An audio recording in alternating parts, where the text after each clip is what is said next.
আসসালামু আলাইকুম। সবাই কেমন আছেন? আশা করি সবাই ভালো আছেন। আলহামদুলিল্লাহ আমিও ভালো আছি। আজকে আপুদের জন্য নিয়ে আসলাম আমি খুব সহজ এবং খুব মজাদার একটা রেসিপি, সেটা হচ্ছে মুসুরি ডাল ভুনা। তো মুসুরি ডাল ভুনার জন্য আমি প্রথমেই 1.5 কাপ মুসুরি ডাল খুব ভালোভাবে ধুয়ে নিব। অবশ্যই ভালোভাবে ধুয়ে নিতে হবে।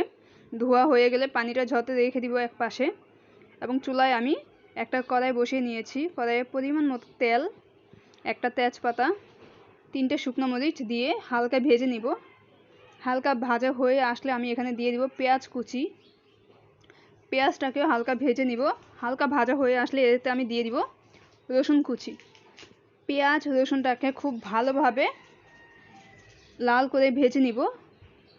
ভাজা হয়ে গেলে এখানে আমি 1 চামচ হলুদ ফাঁকি, 1 চামচ মরিচ ফাঁকি দিয়ে নাড়াচাড়া করে নিব। এরপর আমি দিয়ে দিব মুসুরি ডালটাকে।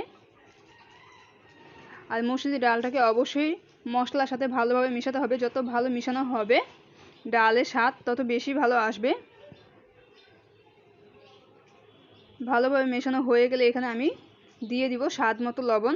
এখানে আমি 1 চামচ লবণ দিয়ে দিয়েছি 1 চামচ ভাজা জিরা ফাঁকি।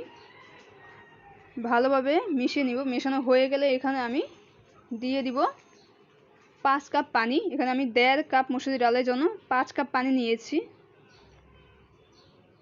এরপর দিয়ে দিব 4টা কাঁচামরিচ। দেওয়া হয়ে গেলে আমি ভালোভাবে মিশিয়ে নিচ্ছি। মেশানো হয়ে গেলে ঢেকে দিব। ঢেকে বলক আসার অপেক্ষা করব। বলক চলে আসলে অবশ্যই আঁচটাকে কমিয়ে দিব এবং অপেক্ষা করব ডালটা সিদ্ধ হয়েছে কিনা। ডালটা সিদ্ধ হয়ে আসলে ভালোভাবে নাড়াচাড়া করে এতে আমি দিয়ে দিব ধনেপাতা কুচি। ধনেপাতা কুচি দিয়ে ভালোভাবে মিশিয়ে নিব। মিশানো হয়ে গেলে আমাদের ডালটা তৈরি।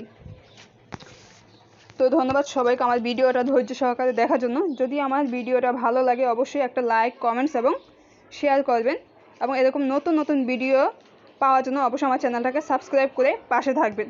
ধন্যবাদ সবাইকে।